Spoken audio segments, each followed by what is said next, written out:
जैसा आप सभी जानते हैं, हमारी भारत की भूमि संत और महापुरुषों की जन्मभूमि है और उनको याद करने के लिए हम उनकी जयंती भी मनाते हैं। उन्हीं में से एक संत है संत कबीरदास जी। कुछ लोग कह रहे थे कबीर जयंती मनानी चाहिए और वहीं संत रामपाल जी महाराज जी के शिष्यों का कहना है कि वो कबीर प्रकट दिवस मनाते हैं। इस चर्चा को आगे बढ़ाते हैं और सबसे पहले हम क्वेश्चन करेंगे जो संत रामपाल जी महाराज जी के अनुयायी हैं, उनसे जानेंगे कि वो क्यों कबीर प्रकट दिवस सेलिब्रेट कर रहे हैं। नमस्कार जी। नमस्कार। क्या नाम है आपका? मोनिका दासी। मैम, हम आपसे जानना चाहेंगे, यहाँ पर जैसे समागम चल रहा है तो हमें पता चला कि आप लोग कबीर प्रकट दिवस मना रहे हैं। मतलब अन्य जो लोग हैं वो कबीर जी को मानते हैं लेकिन वो कबीर जयंती मनाते हैं और आप भी कबीर जी को ही मानने वाले हैं लेकिन आप प्रकट दिवस मना रहे हैं। इसके पीछे क्या कारण है?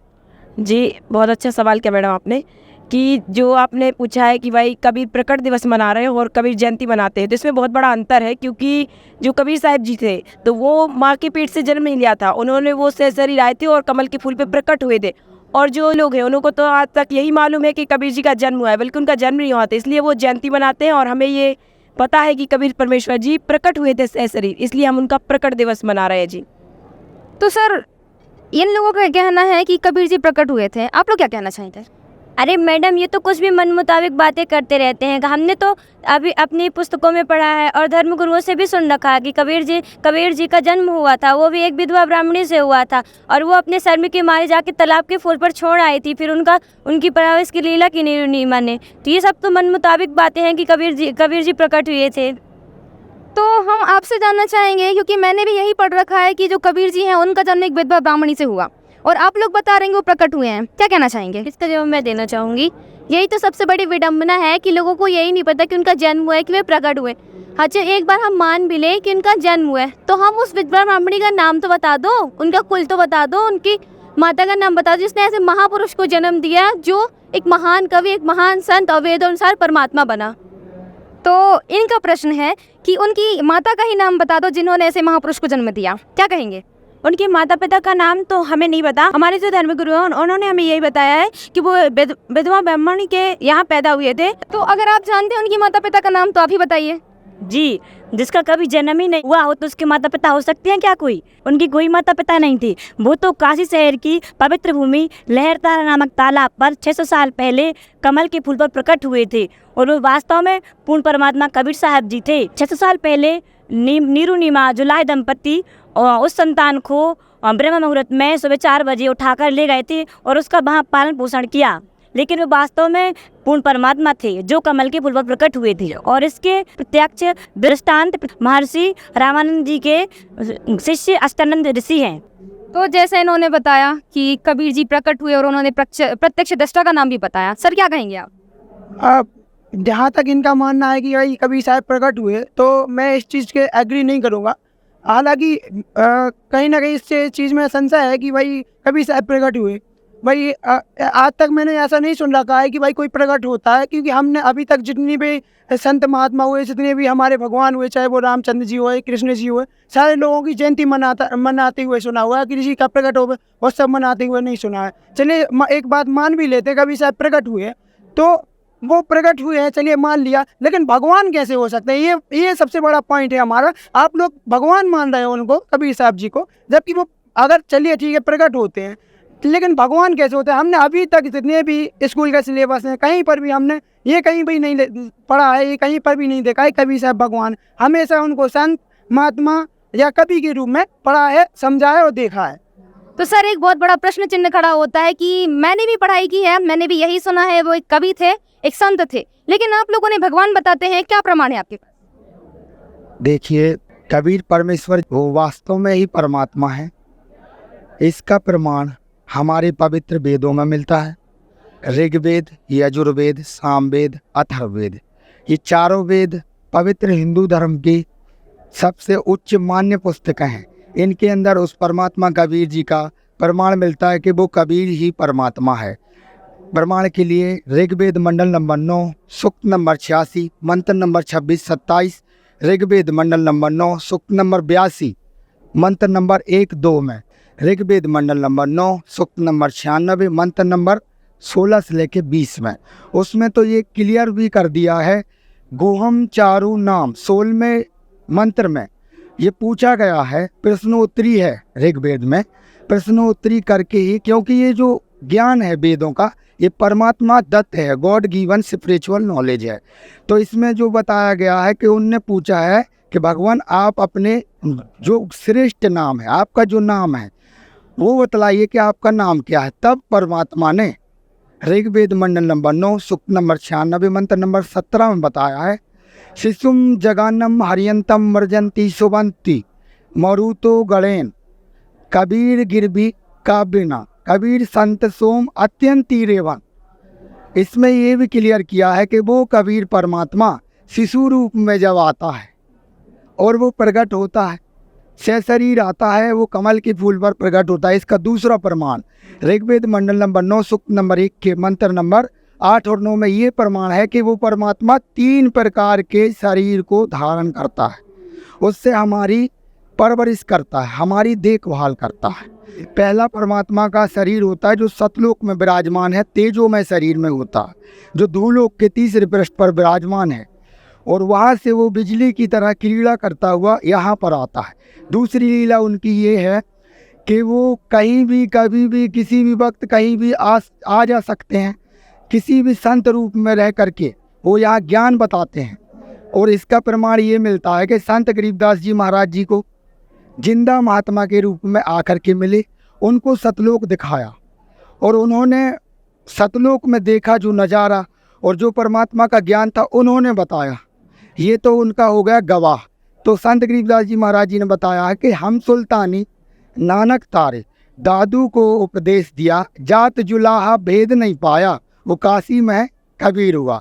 इस विषय में परम पूज्य संत भी कहते हैं कबीर परमेश्वर जी को, परमेश्वर कबीर जी खुद कहते हैं, हम ही अलख अल्लाह है, कुतुब गोश्त और पीर, गरीबदास खालिक धनी, मेरा नाम कबीर। और क्या कहते हैं रामानंद जी को जब परमात्मा ज्ञान बताते हैं तब कहते हैं, ये स्वामी सृष्टा में और सृष्टि हमारे तीर और दास गरीब। क्योंकि ये संत गरीबदास जी महाराज जी बता रहे हैं कि रामानंद जी और कबीर परमेश्वर जी की चर्चा हो रही है। जब रामानंद, इसीलिए संत गरीबदास जी का नाम आता है, जैसे रामायण में तुलसीदास जी का नाम आता है चौपाई के सामने, तो इसी प्रकार संत गरीबदास जी महाराज जी के नाम आता है। तो वो बता रहे हैं कि ए स्वामी सृष्टा में सृष्टि हमारी तीर, दास गरीब अदर बसु, ऊपर रहता हूँ सतलोक में, और मैं अविगत सत्य कबीर। और इसका परमात्मा एक और वाणी है जिसमें परमात्मा बताते हैं, ना मेरा जन्म न गर्भ बसेरा और बालक वन दिखलाया। ये तीसरी सतीति है परमात्मा की। काशी नगर जल कमल पे डेरा, तहाँ जुला ही न पाया, मात पिता मेरे कछुनाही ना हमरे घर दासी, और जुल्हे का सुत आन कहाया, जगत करे मेरी हंसी, अवधु अवगत से चलाया, मेरा कोई भेद मरम नहीं पाया। इंसान ने बताया है कि अपनी, वो तो कुछ भी बोल देंगे कि कबीर भगवान है, किसी को भी भगवान बता देंगे, अपनी बाणी, कोई भी बाणी बताएगा, ठीक है, तो हम कैसे माने? जैसे कि हमारे हिंदू धर्म में रामायण तो तुलसीदास जी ने लिखी थी, तो हम राम भगवान को ही भगवान मानेंगे ना, कृष्ण भगवान को कृष्ण मानेंगे। गीता जैसे गीता है, वेद है, इसमें प्रमाण दो तो हम उनको भगवान माने। ऐसे कैसे किसी को भी भगवान मानने लगे? कोई भी बोल देगा कि वो भगवान है। सर क्या सही बात है, बिल्कुल आप प्रूफ दो। ऐसे तो आप ओरली कुछ भी बता सकते हैं, आप कुछ भी मंत्र बोलोगे, कुछ भी बोलोगे। हमारे पास थोड़ी ना वेद पुराण कहीं रखे हुए हैं, पंडित जी लोग के पास रखे होते हैं। आज तक तो हमने देखा भी नहीं कि वेद क्या होता है, क्या होता है। हमने तो बस सुना है कि ऐसा ऐसा होता है। वो तो बस कथा वाँचते हैं, वहीं वो बोल देते हैं, हमने मान लिया। अब आप आपके पास तो दिखाइए, तो आप दिखा सकते हैं, अगर लिखा होगा उसमें तो हम मानने के लिए तैयार है। उसमें लिखा बताओ कि उसमें कबीर देव ही लिखा है, आप बताओ इसमें कुछ कहाँ। सर क्या प्रमाण है आपके पास कि जो हमारे वेद हैं उनमें कबीर देव का नाम लिखा हुआ है? जी बिल्कुल, हमारे गुरुदेव जी संत रामपाल जी महाराज जी तत्वदर्शी संत हैं। माने वो गीता अनुसार, जो गीता जी अध्याय नंबर 4 के श्लोक नंबर 34 में जिसके विषय में कहा है, वो तत्वदर्शी संत हैं और उनको संपूर्ण ज्ञान होता है। तो उन्होंने ऋग्वेद, यजुर्वेद, सामवेद, अथर्ववेद, इन पवित्र चारों वेदों में कबीर परमात्मा का नाम दिखाया कि वो कबीर देव है। दिखाइएगा ऋग्वेद, हमने हमारे यहाँ पे देखो हमको, ये देखिए, ये देखिए ऋग्वेद, अच्छा मंडल नंबर 9 ठीक है, और 10, और ये महर्षि दयानंद सरस्वती द्वारा है ना लिखा हुआ है। अब इसमें आपको ले चलते हैं ऋग्वेद मंडल नंबर 9 सूक्त नंबर 20 और मंत्र नंबर इसका 1 है, आप स्वयं पढ़ लीजिए। कबीर देव ये लिखा ऊपर, संस्कृत में पढ़िए आप।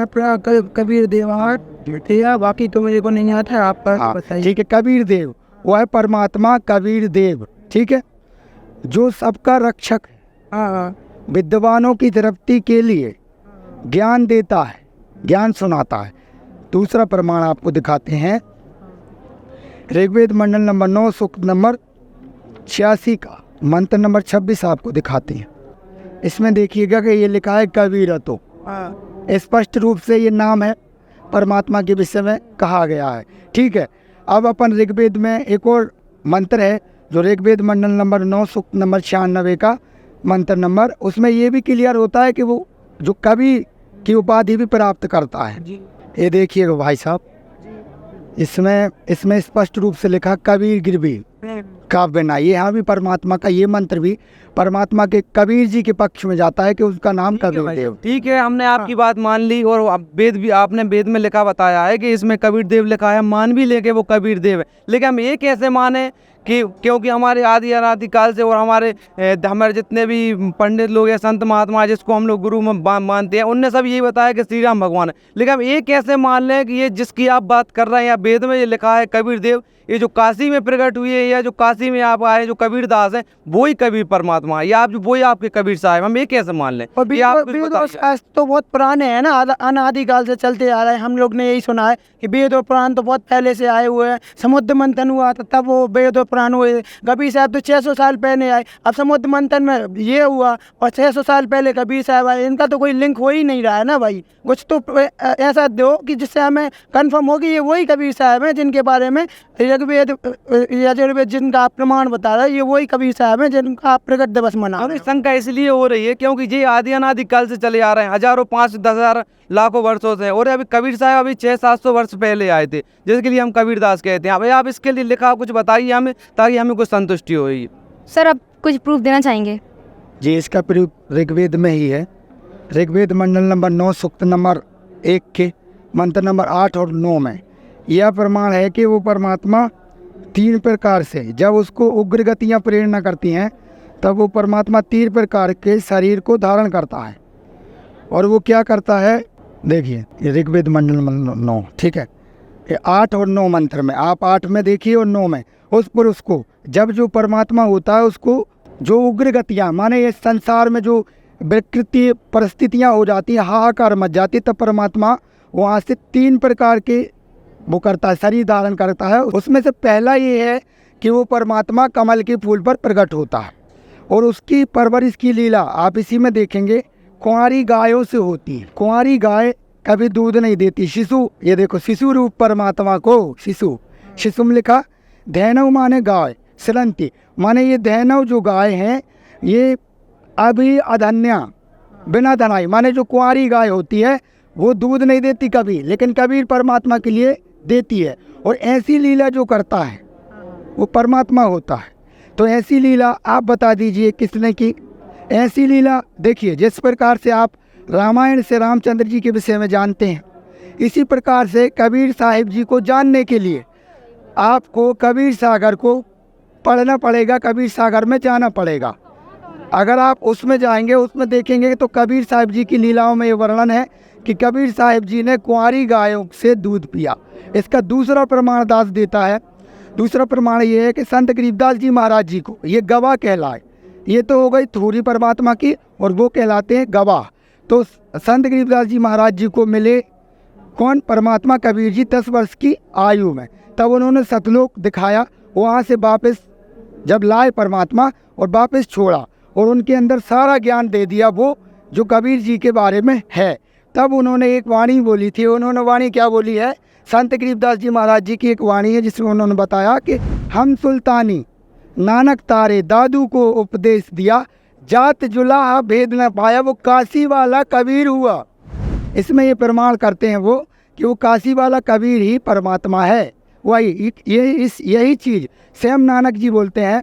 नानक जी के गुरु ग्रंथ साहिब के पृष्ठ नंबर 24 पर ये वाणी अंकित है कि फाई सूरत मलुक की वेश, ये ठगवाड़ा ठगी देश, खरा सियाणा बहुतावार, ये धारक रूप रहा करतार।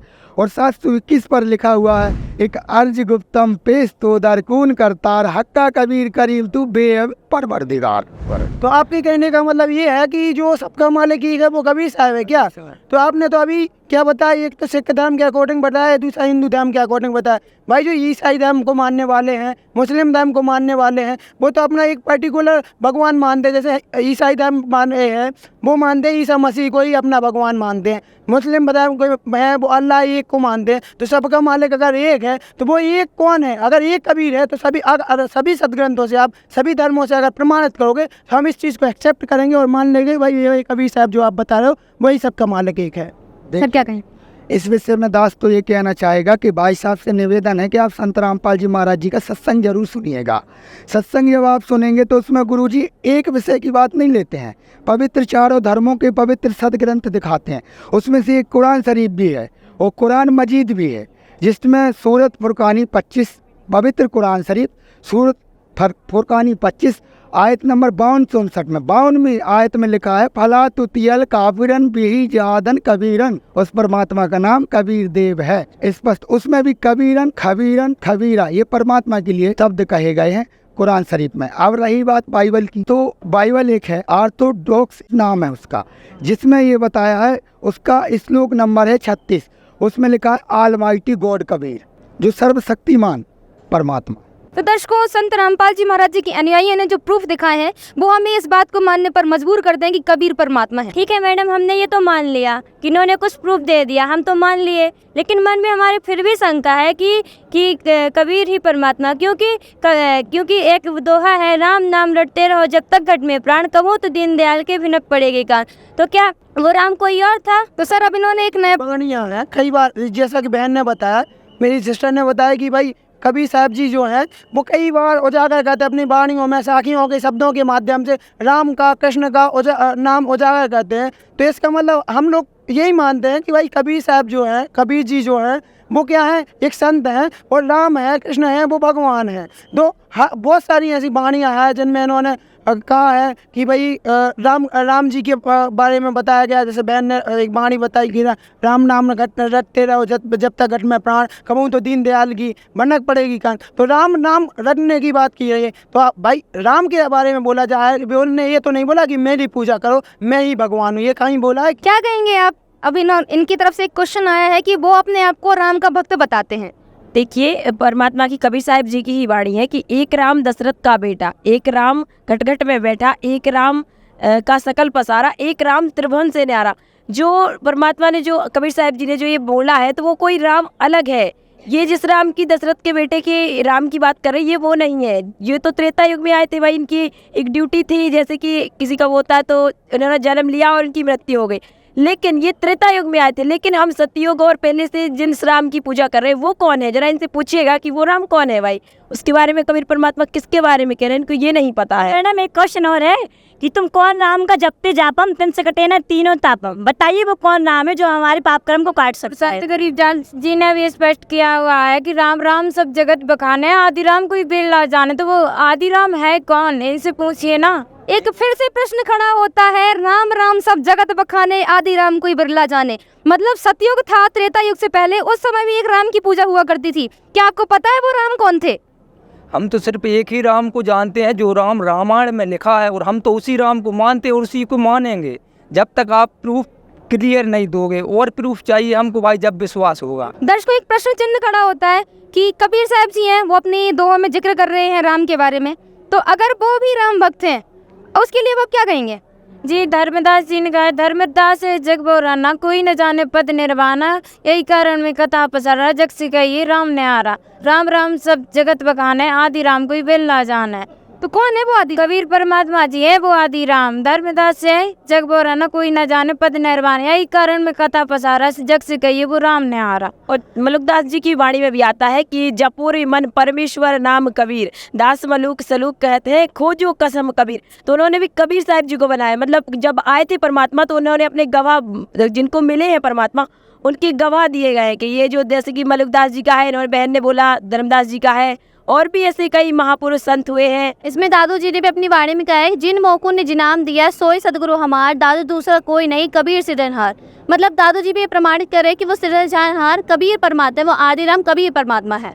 संत गरीदास जी महाराज भी अपनी बाणी में कहते हैं, अनंत कोटि ब्रह्मांड का एक रति नहीं भार, सदगुरु पुरुष कबीर हैं कुल के सृजनहार। अर्थात जो हम सबके मालिक हैं, एक वो कौन है? वो है पूर्ण परमात्मा कबीर साहब, जिसका चारों धर्मों, हिंदू मुस्लिम सिख ईसाई, चारों धर्मों के सदग्रंथों में प्रमाण है कि वो पूर्ण परमात्मा कबीर साहब है।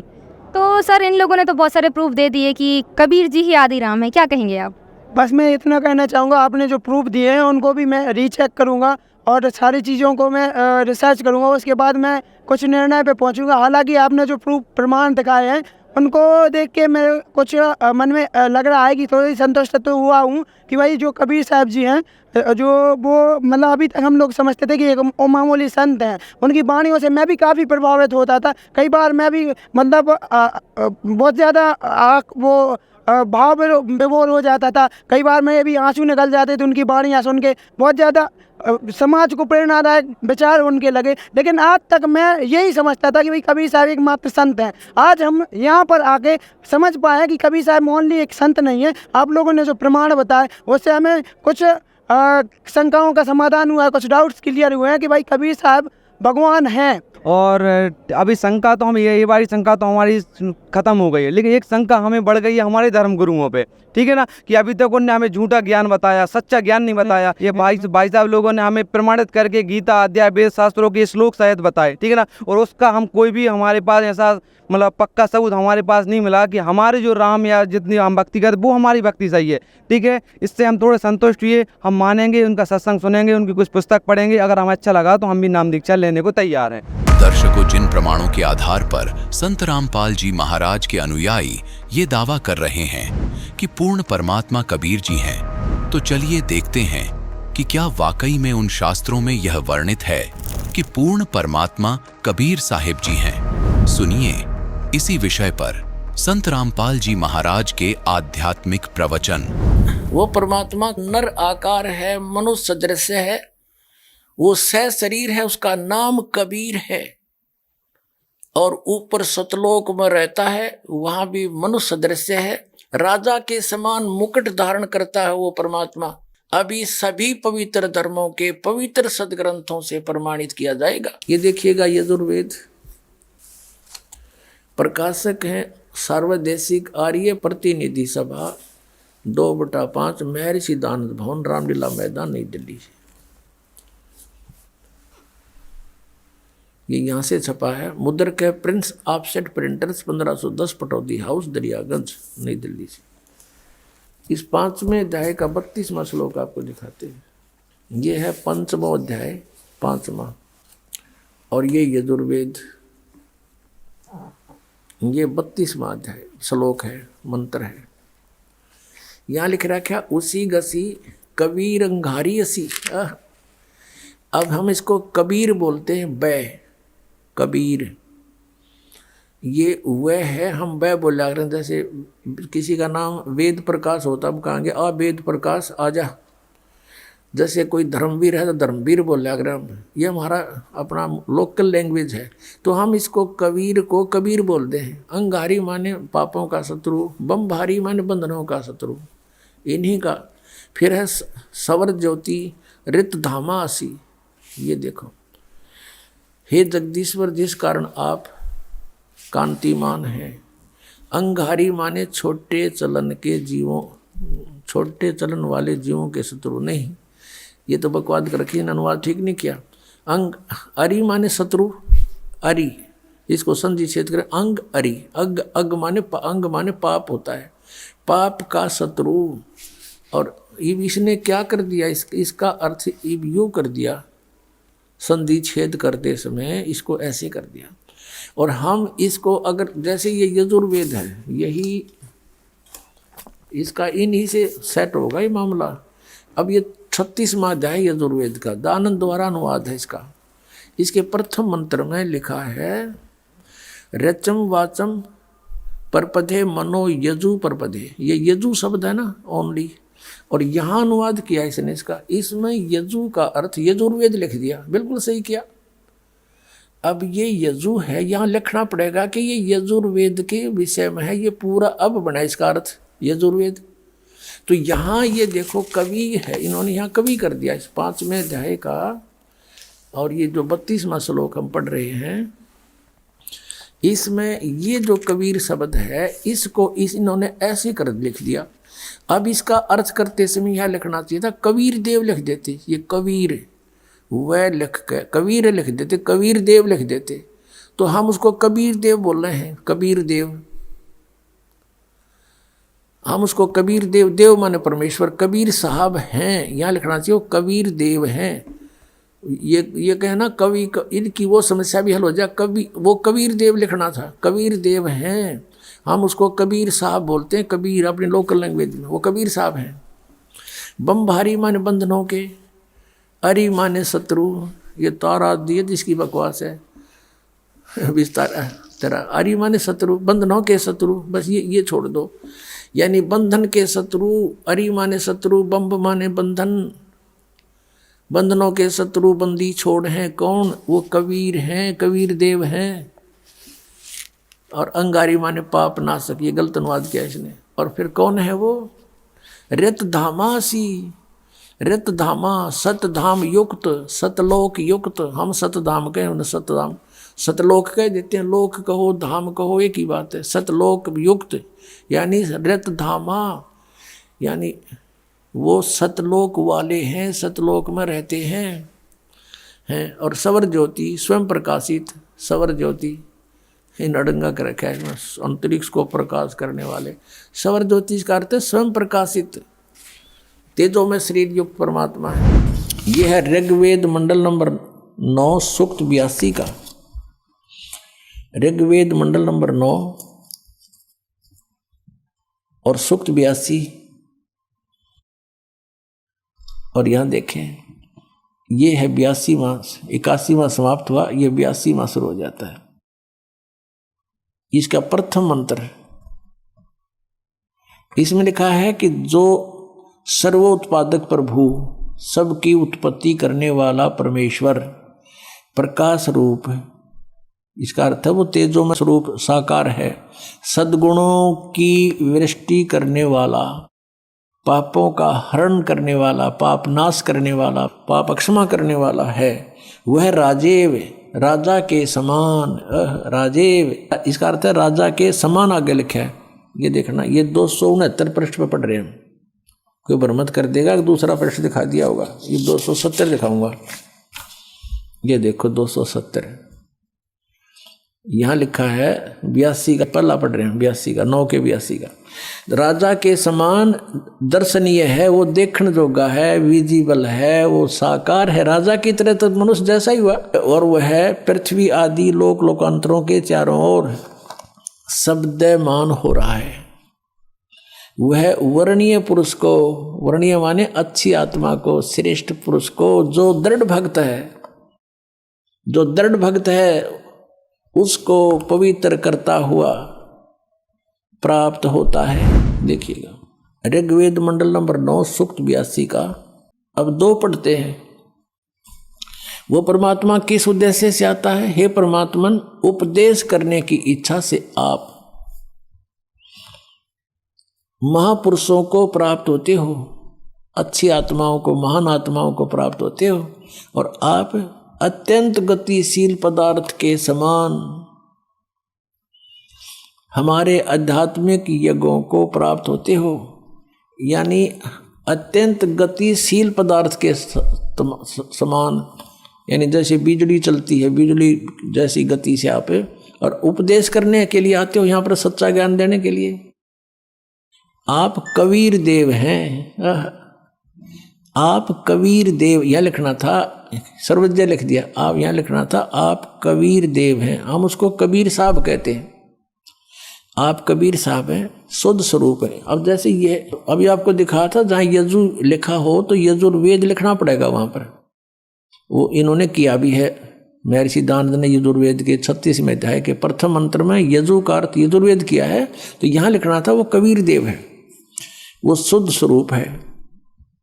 हमारे पापों को हे दूर करके, हे सोम, हे अमर परमात्मा, हमको सुख दे।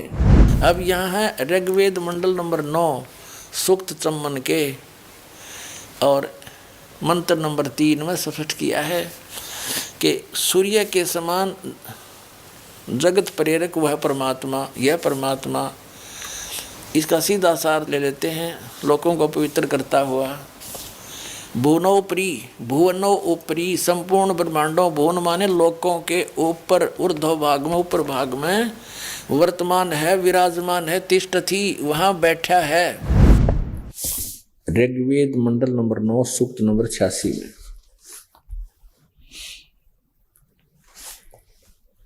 और 26 मंत्र ये क्या बताता है कि यज्ञ करने वाले यजमानों के लिए परमात्मा, यज्ञ माने धार्मिक अनुष्ठान, शास्त्र अनुकूल करने वाले यजमान माने भक्तों के लिए परमात्मा, सब रास्तों को सुगम करता हुआ उनके विघ्नों का मर्दन करता है, उनके संकटों का नाश कर देता है और उनको पवित्र करता हुआ और अपने रूप को, यानी साकार है ना भगवान, इनके शब्दों में अपने रूप को सरल करता हुआ वह कांति में परमात्मा सर्वज्ञ लिखा। कवि, हम इसको कबीर देव, वो कबीर देव विद्युत के समान यानी बिजली की तरह क्रीड़ा करता हुआ वर्णीय पुरुषों को, श्रेष्ठ आत्माओं को, अच्छी आत्माओं को प्राप्त होता है, मिलता है। कहाँ रहता है वो? 27 में लिखा है, गणना नहीं यहीं से पढ़े, जो परमात्मा ध्रुवलोक के, ये प्रकाश पुंज परमात्मा यानी तेज पुंज का भगवान है वो, तेज पुंज कहो चाहे प्रकाश पुंज कहो, जो परमात्मा ध्रुवलोक के तीसरे पृष्ठ पर विराजमान है, जो वहां रहता है तीसरे पृष्ठ पर, वहां से चलकर आकर मिलता है, प्रकाश रूप है। ऋग्वेद मंडल नंबर 9 सूक्त नंबर 96 मंत्र नंबर 16 से लेके 20 में इसमें ये भी क्लियर किया है कि वो कबीर परमात्मा शिशु रूप में जब आता है और वो प्रकट होता है, शरीर आता है, वो कमल के फूल पर प्रकट होता है। इसका दूसरा प्रमाण ऋग्वेद मंडल नंबर 9 सूक्त नंबर 1 के मंत्र नंबर 8 और 9 में ये प्रमाण है कि वो परमात्मा 3 प्रकार के शरीर को धारण करता है, उससे हमारी परवरिश करता है, हमारी देखभाल करता है। और ये हमारे वेद बताते हैं। तो वो जब आता है ऊपर के लोक में रहता है, वहां से गति करके आता है, फिर उस शिशु रूप में प्रगट परमात्मा की परवरिश की लीला कुंवारी गाय से होती है। अब फिर देखिएगा ऋग्वेद मंडल नंबर 9 सूक्त नंबर 1 मंत्र 9 में, मंडल 9 सूक्त 1 और मंत्र 9, ये देखिएगा,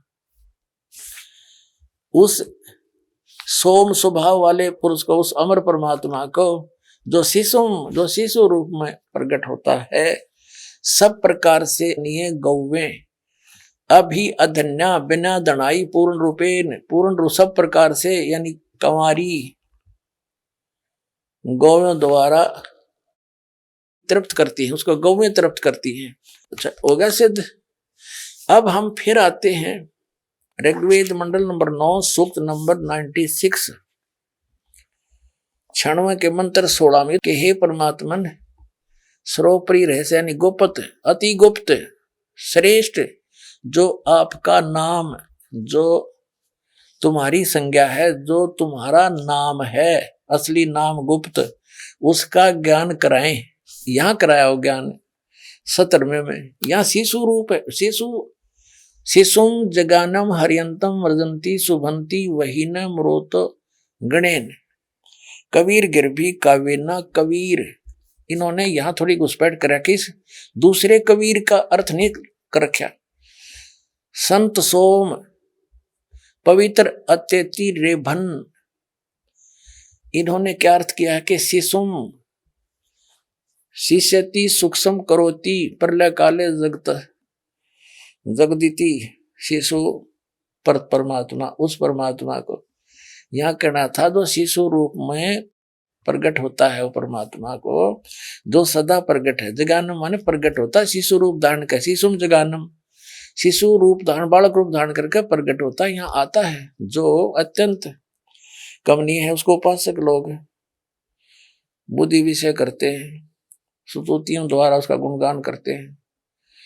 विद्वान लोग उस गतिशील परमात्मा का, अब देखियो, अगर वो परमात्मा सर्वव्यापक था तो गतिशील के हो गया, फिर उसका वो कैसे हुआ गतिशील? गतिशील माने वहां से चलकर आने वाला। परमात्मा का वर्णन गणों द्वारा करते हैं। इसका अर्थ है कवि लोग, गिरभी माने वाणी द्वारा, यहां गड़बड़ी कर दी इन्होंने, ये है कबीर गिरभी। इसका अर्थ किया इन्होंने कवि लोग वाणी द्वारा, यहां लिखना था कबीर वाणी द्वारा। कबीर, ये कबीर वाणी द्वारा लिखना था, कबीर, इसमें कोई कुछ नहीं करना चाहिए था। कबीर गिरभी, कबीर वाणी द्वारा। कौन? वो कबीर। कावेना, कावेना माने कवि तव से, कवि तव से, यानी कावेन, कावेन माने कवि तव से, यानी कवि तब, जैसे कवि बोला करते हैं लोकोक्तियों के माध्यम से और दोहों के माध्यम से, साखियों के माध्यम से, शब्दों के माध्यम से वो अपनी महिमा का वर्णन आप ही करते हैं। यही श्रीमद् भगवत गीता अध्याय नंबर 4 के श्लोक नंबर 32 में कहा है कि अर्जुन, यज्ञों यानी धार्मिक अनुष्ठानों की जानकारी ब्रह्मण मुखे सच्चिदानंद घन ब्रह्म के द्वारा अपने मुख कमल से बोली गई अमृतवाणी में विस्तार के साथ कहे गए हैं। वो असली तत्व ज्ञान है। चौथे अध्याय के 34वें श्लोक में कहा कि उस तत्व ज्ञान को तू तत्वदर्शी संतों के पास जाकर समझ, उनको दंडवत प्रणाम करने से, कपट छोड़कर प्रसन्न करने से वो तत्वदर्शी संत तुझे तत्व ज्ञान का उपदेश करेंगे। तो यहाँ वही है कि वो परमात्मा कविताओं से, अपने मुख कमल से बोल बोल कर कविताओं के माध्यम से बोलता फिरता है, जिस कारण से वे प्रसिद्ध कवि की भी उपाधि प्राप्त कर लेता है। लेकिन वो होता है भगवान जो संत रूप में आता है, वो कबीर देव नाम है उसका। ये देखिएगा, ये अनुवाद है इनका, इसमें ब्रैकेट में है वह संस्कृत के शब्द। इसमें देखो, शिशु, जगानम, अर्यंतम, मर्जंती, शुभंती, मरुतः, गणेन, वहीन, कबीर, ये एक कवि लिखा, कबीर गिरभी, कावेना, कविताओं से सोम, पवित्रम, अत्यति, यानी इस कबीर का कितना नाम नहीं। इससे सारा ही प्रकरण चेंज हो गया। ईबदास बताओगे इसका क्या अर्थ है? कि वो शिशु रूप में जो प्रकट होता है, आता है जानबूझकर विशेष सुनियोजित योजना अनुसार, तो वो परमात्मा शिशु रूप में प्रकट होता, धीरे धीरे फिर बचपन से ही बड़े बड़े विद्वानों की छक्के छुड़ा देता है और वो अपने कविताओं से, अब दिखाएंगे वेद में, आगे देखो ऋग्वेद मंडल नंबर 9 सूक्त 96 का मंत्र हमने 17 पढ़ लिया। इसमें है कबीर गर्भी कावेना कवि संत सोम पवित्र अत्यति रेभन, रेभन माने गरजता हुआ, गरजता हुआ, अनूठी आवाज में बोलता है, कविताओं से स्तुति करते हैं नहीं। और वो कबीर देव अमर परमात्मा होता है। सोम माने अमर परमात्मा है, अमर, इन्होंने गलत कर रखा है। यही देखो इधर, ये इसी ऋग्वेद मंडल नंबर 9 96 के मंत्र 13 में सोम माने अमर परमात्मा, जहां ये विचलित हो गए वहां तक गड़बड़ कर दी। यहां परमात्मा ना लिखा, सोम माने सोम स्वरूप, वो बात हुई है। अमर परमात्मा वो कबीर संत सोम, वो परमात्मा अमर परमात्मा कबीर नाम है उसका, कबीर होता है। काव्यों द्वारा पवित्रता के साथ पवित्र अमृतवाणी ऊंचे स्वर में बोलकर बोलता है, कविताओं से बोलता है, वो कबीर गिरभी कबीर वाणी द्वारा बोलता है। अब 18वें में देखिएगा, इस 18वें को पढ़ने से पहले इसका सारांश बताते हैं। देखो गीता अध्याय नंबर 15 के श्लोक नंबर 16 और 17 में 3 पुरुष हैं। पुरुष कहो, प्रभु कहो, परमात्मा कहो, राम कहो, ब्रह्म कहो। एक सरपुरुष है, सरपुरुष 21 ब्रह्मांड का स्वामी है, ये ब्रह्म है। फिर दूसरा अक्षर पुरुष है जिसको परब्रह्म भी कहते हैं, वो 7 संग ब्रह्मांड का प्रभु है और दोनों नासवान है। और इन दोनों के ही अंतर्गत जितने प्राणी इनके लोकों में, धाम में, वो भी नाशवान है। जीवात्मा किसी की मरती नहीं, वो तो गधे की भी ना मरती। गीता अध्याय नंबर 15 के श्लोक नंबर 17 में कहा कि उत्तम पुरुषत्व ने परमात्मा इति उदाहरत है। वो वास्तव में सही भगवान श्रेष्ठ परमात्मा पुरुषोत्तम था, इन दोनों से अन्य है, जिसके विषय में 8वें अध्याय के 3 श्लोक में कहा है वह परम अक्षर ब्रह्म है। तो ये 3 पुरुष हैं और इनके 3 ही धाम है। 21 ब्रह्मांड का मालिक है ये ब्रह्म है, सरपुरुष है, ये इसका लोक है, धाम है। फिर दूसरा धाम है सात संग ब्रह्मांड का क्षेत्र, वो भी एक लोक कहलाता है। जैसे भारतवर्ष में राज्य भी अलग है और सारा मिला के एक देश भी है, ऐसे देश बहुत हैं, देश में अलग अलग राज्य भी हैं सभी देशों में।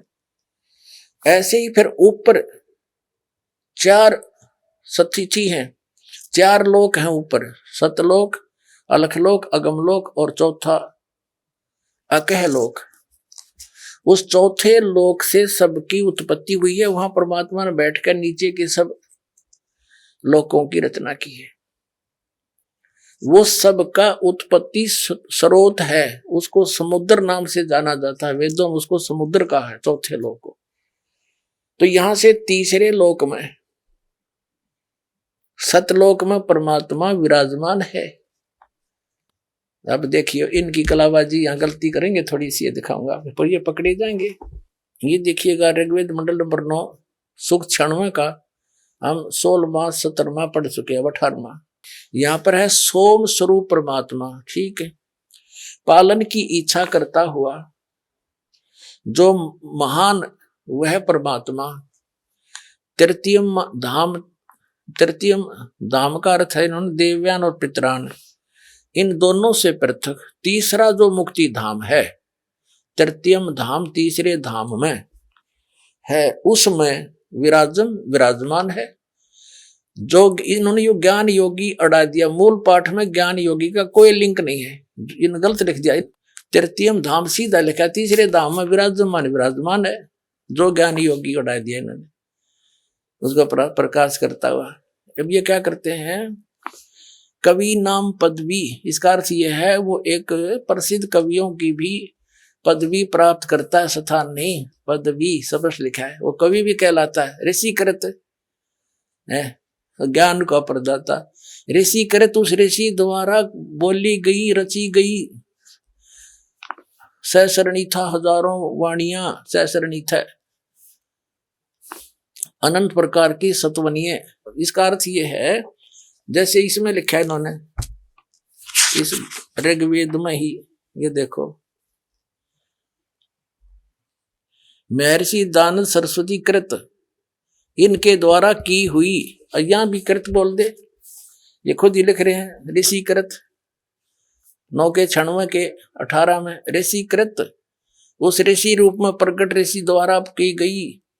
ऋषि मना उनके जो अनुयायी हैं, रसी स्वभाव के लोगों के लिए सवर्षा बहुत प्यारी होती है, ये गलत लिखे। अब यहाँ इन्होंने जो गलती करी है, तीसरे धाम तुर्यम धामम विराजम, तीसरा जो मुक्ति धाम है उसमें विराजमान जो ज्ञान योगी, यहाँ गड़बड़ कर दी। अब देखो इनकी फिर चोरी पकड़ी गई। यहाँ देखो, अब ऋग्वेद मंडल नंबर 9 सूक्त 86 के और मंत्र नंबर 27 में स्पष्ट लिखा कि जो परमात्मा झूलोक के तीसरे पृष्ठ पर विराजमान है, वहां बैठा है, ठीक है। या भूल गए ये ज्ञान योगी, वहां अड़ा दिया डंगा। अब यहाँ है ऋग्वेद मंडल नंबर 9 सूक्त 54 के और मंत्र नंबर 3 में स्पष्ट किया है कि सूर्य के समान जगत प्रेरक वह परमात्मा, यह परमात्मा, इसका सीधा सार ले लेते हैं, लोगों को पवित्र करता हुआ। भुवनोपरि, भुवनोपरि संपूर्ण ब्रह्मांडों, भुवन माने लोकों के ऊपर, ऊर्ध्व भाग में, ऊपर भाग में वर्तमान है, विराजमान है, तिष्ठति वहां बैठा है। इसी में आगे पढ़ेंगे ऋग्वेद मंडल नंबर 9, ऋग्वेद मंडल नंबर 9 और 96 मंत्र 96 का हमने 18 पढ़ लिया, 19 में देखो इसमें चौथे धाम का भी जिक्र है। प्रकृति से सूक्ष्म शक्तियों के साथ जो संगत है, समुद्रम। अब समुद्र शब्द तीसरे चौथे धाम को समुद्र का है, समुद्रम। इसका अर्थ इन्होंने सही किया है कि सम्यक द्रवंती भूतानी यस्मात् स समुद्र, जिससे सब भूतों की उत्पत्ति स्थिति और प्रलय होता है, वह तुर्यम, वह चौथा धाम परम पद परमात्मा है। अडंगा कर दिया ना। यहाँ पर जहां इनका समझ में नहीं आई वहां इनका इंजन फेल हो गया, कच्चा तेल फेंकने लग जाएंगे। अब यहाँ लिखा है कि वो परमात्मा वो चौथा धाम है। चौथा धाम, तुर्यम माने चौथा, धाम माने वो लोक, वो चौथा लोक है जहां ऊपर से चौथा लोक, सतलोक से अमर लोकों का जिक्र है, ऊपर के सतलोक, अलखलोक, अगम लोक, और चौथा वो अकय लोक। वहां बैठकर परमात्मा ने सबकी उत्पत्ति की। उसको समुद्र यानी जैसे जल का स्रोत समुद्र ही होता है, चाहे वो वास रूप में कहीं उठकर बरसता है तो वो समुद्र से ही प्राप्त है सब। तो ऐसे वो चौथा जो धाम है वो सबका उत्पत्ति स्थल है, जहां बैठकर भगवान ने अन्य लोकों की रचना की। फिर नीचे की आकर के सतलोक में बैठकर की, और चारों स्थानों पर अलग अलग रूपों में विराजमान है। सभी भुवनों लिखा ना, सभी भुवनों के ऊपर के स्थान पर विराजमान है, ऊपर के सभी भुवनों में चारों लोकों में विराजमान है। अब यहाँ देखो चौथा धाम, अब तुर्यम धाम चौथा धाम है। अब चौथे तुर्यम माने चौथा, धाम माने धाम, परम पदनी धाम, उसको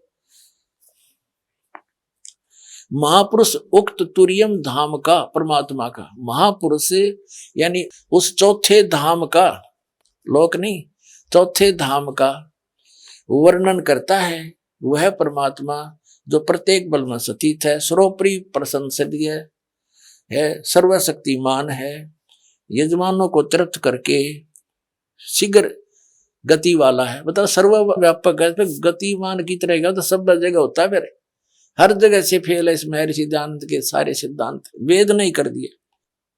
अनंत शक्तियों को धारण करता हुआ संपूर्ण संसार का उत्पादक है। अच्छा, अब 20 में और कमाल कर दिया है। ऋग्वेद मंडल नंबर 9 सूक्त 96 का मंत्र 20 पढ़ रहे हैं हम।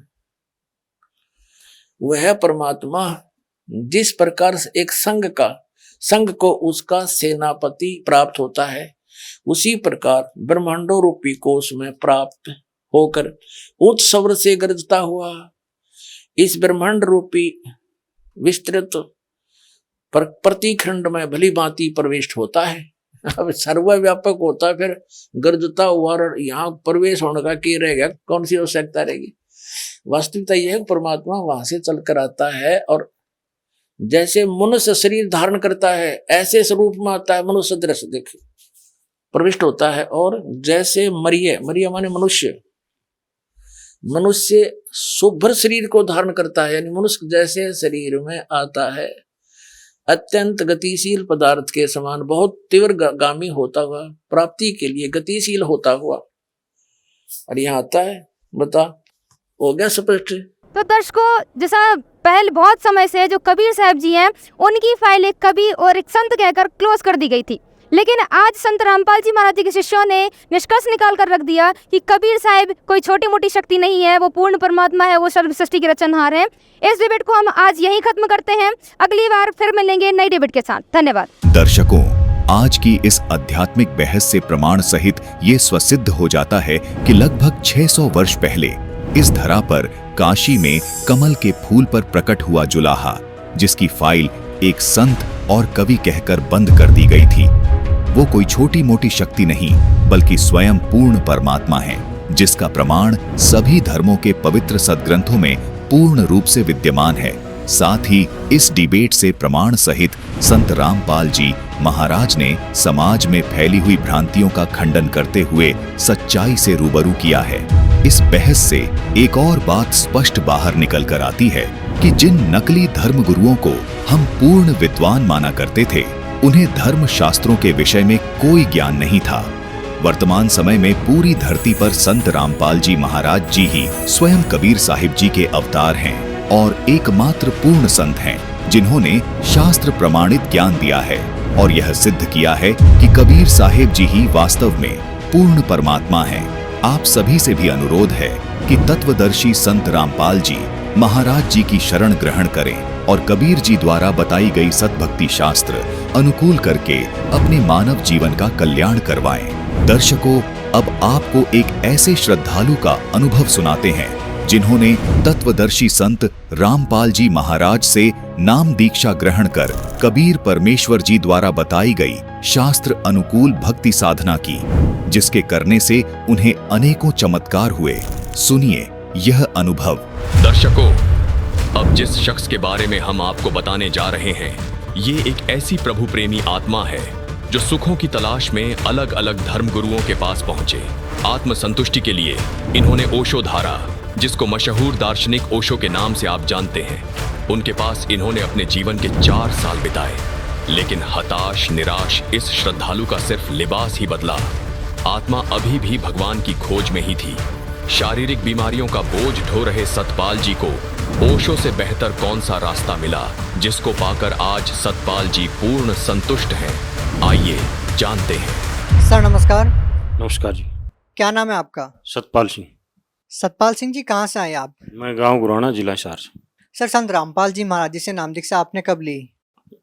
10 जून 2014 को ली। सर, संत रामपाल जी महाराज जी से नाम दीक्षा लेने से पहले आप क्या भक्ति साधनाएं करते थे? एक आदमी जो सुख पाने के लिए जो भी भक्ति साधना करता है, जो जो बताता है, मैंने सभी की, कोई भी भक्ति नहीं छोड़ी मैंने। जैसे कि? जैसे मैं राधा स्वामी में गया दिनोद में, उधर से नाम लिया और जैसी भक्ति बताई उन्होंने ऐसी की। 2.5 घंटे सुबह, 2.5 घंटे शाम बैठा, जैसी बताई उससे भी थोड़ी ज़्यादा ही की होगी, लेकिन कोई लाभ नहीं। फिर मैं मेरे चाचा जी के कहने से ओशो धारा में चला गया और ओशो धारा में गया तो मैं, देखो मैं फ़ोटो भी दिखाता हूँ आपको। ओशो धारा जो आप देख रहे हो, ये मेरे उसी टाइम के फ़ोटो है जब मैं ओशो धारा में गया था। कितने वर्ष तक आप ओशो धारा में रहे? ओशो धारा में सर मैं 4 साल रहा। 4 साल तक आप ओशो धारा में रहे। राधा स्वामी पंथ में कितने वर्ष तक आप रहे? राधा स्वामी में करीब 6-7 साल राधा स्वामी में लगाए मैंने। जब आपने राधा स्वामी पंथ से नाम दीक्षा ले रखी थी, आप ओशो धारा से जुड़े हुए थे, तो फिर आपने संत रामपाल जी महाराज जी से नाम दीक्षा क्यों ली? जो राधा स्वामी में जो मेरे अंदर की तलाश थी, वही भक्ति से जो सुख होएगा है, वो सुख कहीं भी नहीं मिल रहा था। उसके लिए मैं बहुत जगह भटका। क्या सुख चाह रहे थे आप? सुख जैसे वही मानसिक परेशानी थी, मैं नशे भी करता था और जीवन से तंग सा आ चुका था। जैसे वही जो असली साधना मेरे को मिल नहीं रही थी, जो मानव जीवन के जो सुख है उससे मैं वंचित था। सर, जब किसी व्यक्ति पे परेशानी आती है तो वो किसी बाबा की शरण में ही क्यों जाता है? डॉक्टर्स के पास क्यों नहीं जाता? डॉक्टरों के पास भी गया जी मैं, देखो आपको रिपोर्ट दिखाता हूँ। मेरे को कैंसर तक था, पूरा जीवन खराब हो लिया, लेकिन डॉक्टरों के पास भी कोई इलाज नहीं। मेरा जीवन भी जाना था और संत रामपाल जी महाराज की ऐसी दया हुई जो कि बिना नाम लिए ही मेरे को ठीक कर दिया। उसके बाद मैं शरण में गया था। कहाँ था कैंसर आपको? मेरे को जी देखो ये हाथ में था, कैमरे के सामने दिखाऊंगा मैं। ये दो उंगली कटने को बोल दिया था डॉक्टर ने। डॉक्टर बरवाड़ा में बैणीवाड़ा, उसने हिसार में ही बोल दिया था। और मैं रिपोर्ट दिखाऊंगा आपको, अग्रवा मेडिकल कॉलेज ने, उसने भी बोल दिया था। हाँ जी, मैं रिपोर्ट साथ लेके आया हूँ जी। कौन से मेडिकल में आपने दिखाया? ये अग्रवा मेडिकल कॉलेज में। उसने ये बोला था भाई मैं उंगली काटने से बचा दूंगा, कोशिश कर सकूंगा सिर्फ, बाकी तो सब डॉक्टरों ने उंगली काटने को बोल दिया था। तो जी देखो ये रिपोर्ट। सर, आपको ऐसा क्यों लगता है कि संत रामपाल जी महाराज जी से नाम दीक्षा लेने के बाद ही आपका कैंसर ठीक हुआ है? संत रामपाल जी महाराज जो साधना बताते हैं शास्त्रों के बिल्कुल अनुसार बताते। नहीं, ये जो कैंसर आपको था, ये डॉक्टरों के इलाज से ही आपका ठीक हुआ है ना? ठीक है, जब हुआ जी ये संत रामपाल जी महाराज की शरण में जाने के लिए मैं तैयार हुआ। तो नहीं तो पहले भी इसी उंगली के 5-6 ऑपरेशन हो चुके थे, तो पहले नहीं ठीक हुआ। ये हर दूसरे तीसरे महीने उतनी बड़ी हो जाती थी। संत रामपाल जी महाराज जी से नाम दीक्षा लेने से पहले आपने 5 ऑपरेशन करवाए, लेकिन वो ठीक नहीं हुए? ना, नहीं हुए जी ठीक। तो क्या आप मानते हैं कि संत रामपाल जी महाराज की दया से ठीक हुआ? हाँ जी, संत रामपाल जी महाराज की दया है। और भी मेरे को बहुत सारे लाभ मिले। जीवन बिल्कुल बेकार हो चुका था और एकदम मज़ा आ गया जीने का जब से शरण में। मेरे नशे भी छूट गए, मैं नशे भी करता था, भांग भी पी लेता था, वो भी छूट गए। और भी इधर उधर की बुराइयां जितनी भी आदमी में हो वो सारी तरह की अब ऐसा लगा है संत रामपाल जी महाराज की शरण में आने के बाद मैं इंसान बन गया। सतपाल सिंह जी, एक बात बताइए, आप राधा स्वामी पंथ में भी रहे हैं, ओशो धर्म में भी आप रहे हैं, क्या तब भी आपको कैंसर था? हाँ जी, तब बार बार हो रहा था मेरे को। तो वहां से जब आपने नाम दीक्षा ली तो वहां से ठीक क्यों नहीं हुआ?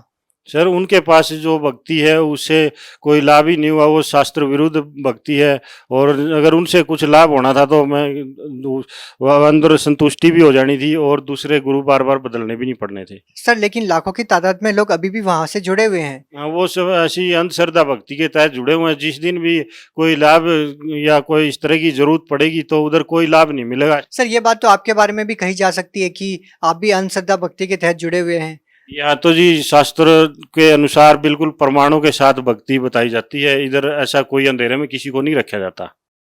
सर, संत रामपाल जी महाराज जी से नाम दीक्षा लेने के बाद आपको और क्या लाभ मिले? संत रामपाल जी महाराज के से दीक्षा प्राप्त करने के बाद मेरी कैंसर ठीक हो गई। शरीर में सारे नशे जितने भी थे वो ठीक हो गए और जीने में बिल्कुल मज़ा आ गया। एक नेक इंसान बना दिया जी संत रामपाल जी महाराज ने। सर, आप भगवा चोला धारण कर चुके थे संत रामपाल जी महाराज जी से नाम दीक्षा लेने से पहले, जिसको आज की जो जनरेशन है, आज का जो समाज है, वो उनको संत के तौर पर देखता है। तो सर, आपको क्या लगता है कि कितने सारे जो भगवा पहनावा जो पहनते हैं संत, क्या उनमें कोई संत नहीं है जो आप संत रामपाल जी महाराज जी से जुड़े? ये सवाल हम आपसे इसलिए कर रहे हैं क्योंकि संत रामपाल जी महाराज जी का जो पहनावा है या उनकी जो वेशभूषा है वो संतों की तो बिल्कुल नहीं है जैसा कि हम समझते हैं। कंठी माला सुमरणी पैरे से क्या होए, ऊपर ढूंढा साध का अंदर राख्या खोए। जो सतभक्ति है वो संत रामपाल जी महाराज के पास है और बाकी किसी के पास नहीं है। सर, आप भगत समाज को क्या संदेश देना चाहेंगे कि आपकी कैंसर जैसी बीमारी ठीक हुई? अमूमन देखा यह जाता है कि कैंसर एक जानलेवा बीमारी के तौर पर देखी जाती है। सर, क्या कहना चाहेंगे? हाँ जी, संत रामपाल जी महाराज जी इस टाइम 21 ब्रह्मांड में सतभक्ति दे रहे हैं और कोई भी सतभक्ति नहीं दे रहा। अपना मानव जीवन बचाना है तो संत रामपाल जी महाराज की शरण में आना ही पड़ेगा जी। सतपाल जी, क्या करते हैं आप? मैं आर्मी में हूँ सर। सर, आप आर्मी में हैं और संत रामपाल जी महाराज जी से जुड़े हुए हैं, जबकि अभी तो संत रामपाल जी महाराज जी जेल में हैं। क्या अभी भी आपका संत रामपाल जी महाराज जी में अटूट विश्वास है? हाँ जी, पहले से भी ज्यादा है जी, उससे कोई दिक्कत नहीं। जिसने सच बोला उसके साथ ऐसी हुआ है। सर, ये कारण क्या है? लगातार संत रामपाल जी महाराज जी 4-5 साल से जेल में है, उसके बाद भी संत रामपाल जी महाराज जी के जो अनुयायियों की संख्या है या नए जो श्रद्धालु उनसे लगातार जुड़ रहे हैं, इसके पीछे कारण क्या है? आखिर कौन सी ऐसी बातें संत रामपाल जी महाराज जी बताते हैं या ऐसा क्या देते हैं कि लोग लगातार उनसे जुड़ रहे हैं और जो जुड़े हुए हैं उनकी आस्था लगातार बढ़ती जा रही है? देखो जी, संत रामपाल जी महाराज सत भक्ति बताते हैं, जिससे जो भी लाभ होते हैं भक्ति से वो सभी संत रामपाल जी महाराज की शरण में जाने से ही होते हैं और दूसरी जगह जाके सत भक्ति नहीं है और उनसे कोई लाभ नहीं होता जी। सर, मैं उस टाइम की जो पीड़ा थी वो शब्दों में बयान नहीं कर पाऊंगा। अभी मैं वो बीते दुख को भूल चुका हूँ। संत रामपाल जी महाराज ने सुख इतने दे दिए हैं और देखो कैंसर जैसी बीमारी मेरी ठीक कर दी, तो और कहीं जीवन नष्ट करने की बजाय आप संत रामपाल जी महाराज की शरण में आइए। जी, धन्यवाद। नमस्कार।